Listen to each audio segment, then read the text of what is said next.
ಸಮ್ಮಿಳಿತರಾಗಿರುವ ಕ್ಷತ್ರಿಯ ಯೋಧರು ನನಗೆ ತೋರಿಸು. ನಿನ್ನ ಇಚ್ಛೆ ಅರ್ಜುನ.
ನೋಡು, ಚರುದಂಗಮಲ ಸಮೇತ ಸೈನ್ಯವು ಪ್ರಚಂಡ ಚಂಡಮಾರುತಂತೆ ಭೂಮಿತ್ತ ಸಾಗರದಂತೆ ಕಾಣುತ್ತೆ.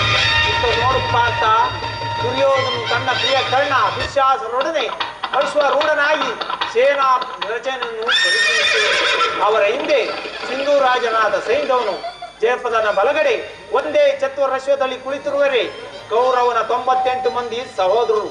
ಅವರ ಸಮೂಹದಲ್ಲಿ ದುರ್ಯೋಧನನ ಮಕ್ಕಳು. ಅವರ ರಕ್ಷಣೆಗಾಗಿ ಧನುಧಾರಿಯಾದ ದ್ರೋಣನು ಸ್ವಲ್ಪ ಮುಂದೆ ನಿಂತಿರುವನು.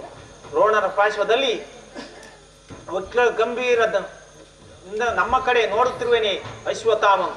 ಇತ್ತ ನೋಡು ಪಾರ್ಥ, ಅಷ್ಟಶೋಭಿತ ರಥದಲ್ಲಿ ಕುಳಿತಿರುವ ಆ ಮಹಾಪುರುಷರೇ ಕೌರವದ ಸೇನಾಧಿಪತಿ ಭೀಷ್ಮನು. ನರಗೂದಿಲಿನ ತುಂಬಿದ ಅವನ ಮಸ್ತಕದಲ್ಲಿ ವಜ್ರ ಖಚಿತವಾದ ಅಕ್ಷರಕೂಟವು ಬೆಳಗುತ್ತಿರುವುದು. ಆತನು ನಿಮ್ಮ ಪಿತಾಮಹನು. ಯುದ್ಧವನ್ನು ಪ್ರಾರಂಭಿಸುವ ಮೊದಲು ಆ ಮಹಾಪುರುಷನಿಗೆ ವಂದಿಸು. ಆಜ್ಞೆ ಮಾಧವ. ಭೀಷ್ಮನ್ ಕುರುಪಿತಾಮಹ, ನಿನಗೆ ವಂದಿಸಬೇಕು.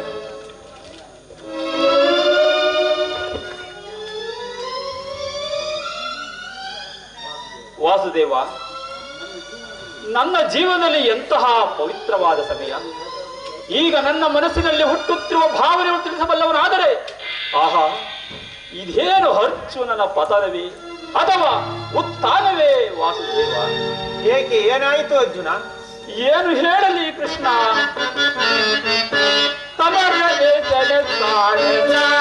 ಕೃಷ್ಣ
ಬಾಲೆ.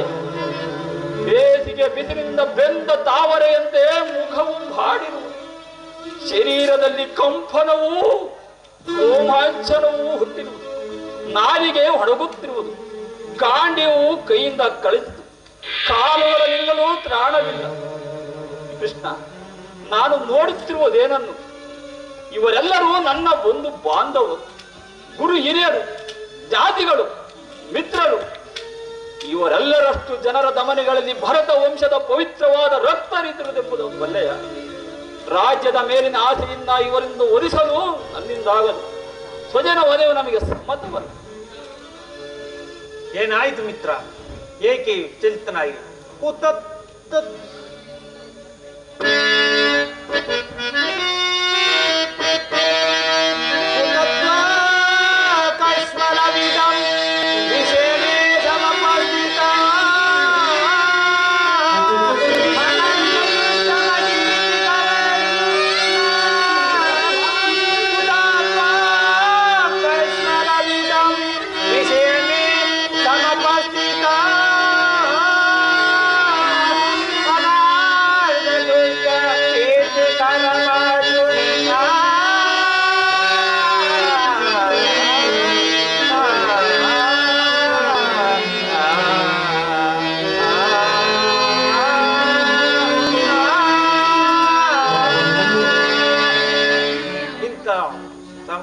ಅವಸರದಲ್ಲಿ ನಿನ್ನ ಮನಸ್ಸಿನಲ್ಲಿ ಈ ಹೇಗೆ ಹುಟ್ಟಿತು? ಕ್ಷತ್ರಿಯ ವೀರನಾಗಿ ಅನರ್ಥನಂತೆ ವರ್ತಿಸುವೆ. ತೆರೆದ ಸ್ವರ್ಗದ ಬಾಗಿಲನ್ನು ನಿರಾಕರಿಸಿ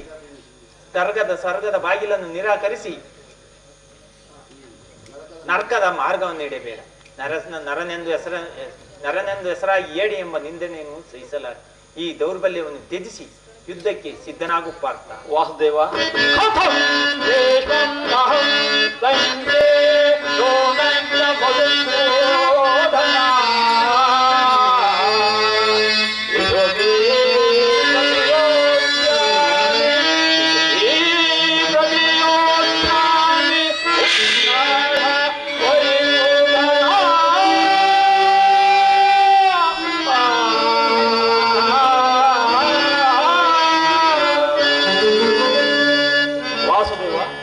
ಒಂದು ಸಾರಿ ಕುರುಸೇನರಿಗೆ ದೃಷ್ಟಿಸಿ ನೋಡು. ಭೀಷ್ಮನು ನನ್ನ ಪೂಜ್ಯ ಪಿತಾಮಹ, ಆಚಾರ್ಯ ದ್ರೋಣನು ಅಸ್ತ್ರ ಶಿಕ್ಷಣವನ್ನು ಕೊಟ್ಟ ಗುರು. ಪೂಜಾರ್ಹರಾದ ಮೇಲೆ ಇವರು ಬಾಣವನ್ನು ಹೂಡುವುದೇ. ಗುರುವಧೆಯಿಂದ ಲಭಿಸುವ ಸಂಪತ್ತಿಗಿಂತ ಭಿಕ್ಷಾವೃತ್ತಿಯು ಶ್ರೇಷ್ಠರು. ಒಂದು ಬಾಂಧವ ರಕ್ತದಿಂದ ತೊಯ್ದು ರಾಜ್ಯಭೋಗ ಅನುಭವಿಸುವ ಇಚ್ಛೆಯು ನನಗಿಲ್ಲ. ಅಶಾಶ್ವತವಾದ ರಾಜ್ಯಗಳಾಗಿ ಶಾಶ್ವತವಾದ ಧರ್ಮವನ್ನು ನಾಶಪಡಿಸಲು ನಮ್ಮಿಂದಾಗುತ್ತದೆ. ಸ್ವಜನ ವಧೆಯು ನಮಗೆ ಸಮ್ಮತವಲ್ಲ. ಯಾರನ್ನು ಯಾರು ವಧಿಸುವುದು ಅರ್ಜುನ?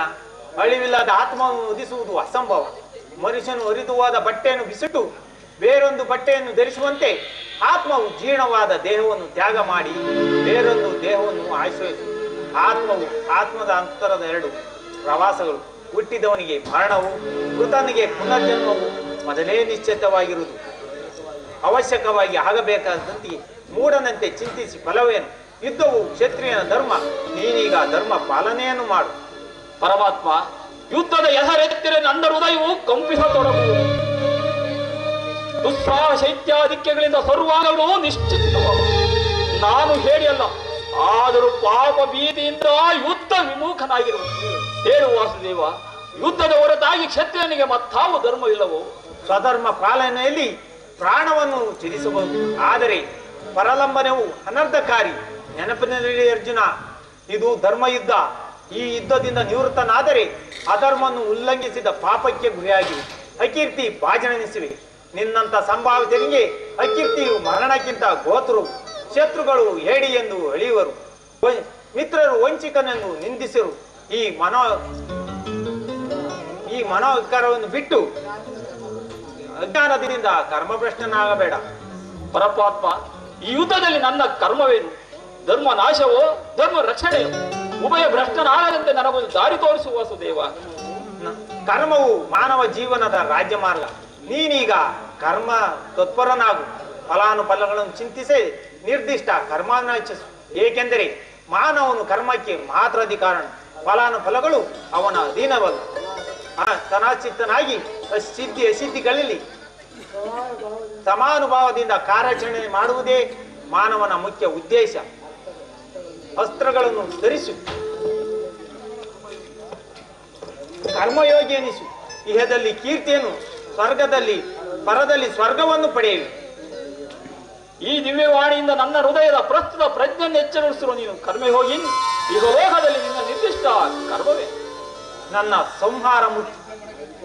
ನಾವಿಬ್ಬರು ಈ ಭೂಮಿಯಲ್ಲಿ ಅನೇಕ ಸಾರಿ ಜನಿಸಿರು, ಮುಂದೆಯೂ ನನಗೆ ಅವುಗ ನೆನಪಿದೆ, ನಿನಗಿಲ್ಲ.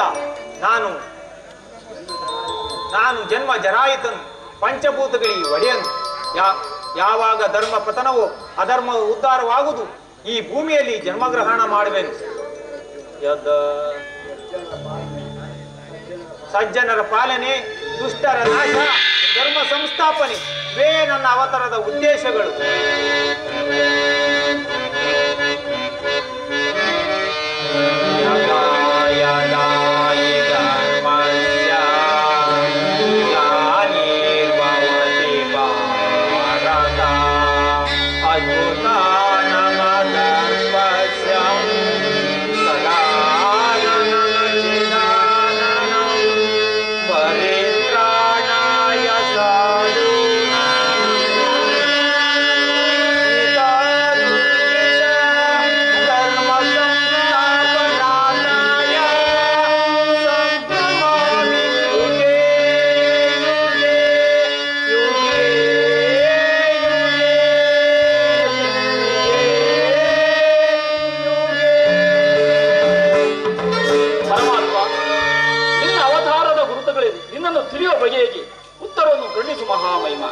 ನಾನು ಮಾಯಾರೂಪಿ ಧರಿಸಿ ವಿಶ್ವ ಜಗತ್ತನ್ನು ವ್ಯಾಪಿಸುವೆನು.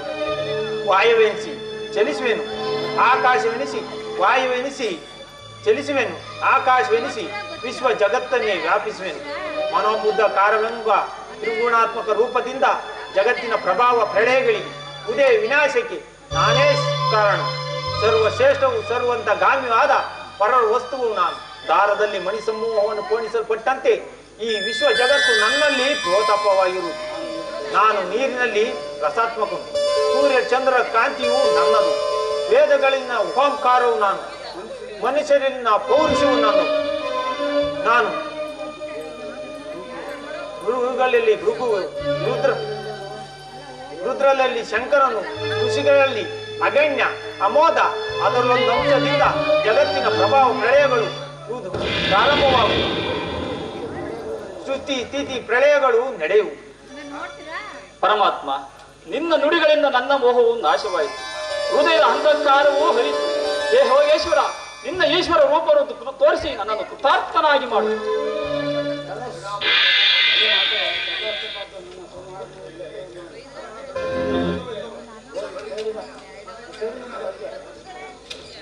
ನಾನು ಸಾಯುವವನವನಲ್ಲ, ಪರಿವರ್ತನೆ ಜಗದ ನಿಯಮ, ಇದುವೇ ನಿಸರ್ಗದ ಧರ್ಮ.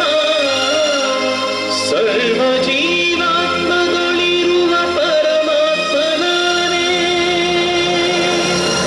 ಆದಿನಾನೇ ಅಂತ್ಯನಾನೇ ಅಚಿಂತ್ಯನಾನೇ. ನನ್ನನ್ನು ಕೃತಾರ್ಥನಾಗಿ ಮಾಡು. ತಥಾಸ್ತು ಪಾರ್ಥ, ನನ್ನ ಸೌಮ್ಯ ಮೂರ್ತಿಯ ದರ್ಶನ ಮಾಡು. ಕರಾಳು ಕಾಲ ಸ್ವರೂಪ ಸಾಗರದಲ್ಲಿ ಗಂಭೀರ ಜಲರಾಶಿಯಿಂದ ತುಂಬಿರುವ ನೀನಂತ ಹೃದಯವು ಶಾಂತವಾಗಲಿ. ಈ ಕುರುಕ್ಷೇತ್ರ ರಕ್ತ ಪ್ರಳಯದಲ್ಲಿ ನಿನ್ನ ನೌಕೆಯು ಪ್ರತಪಷ್ಟವಾಗದಂತೆ ದಡವನ್ನು ಮುಟ್ಟಿಸುವುದರಲ್ಲಿ ಕರ್ಣಾಧಾರನಾಗಿ ನಿಂತಿರುವೆನು.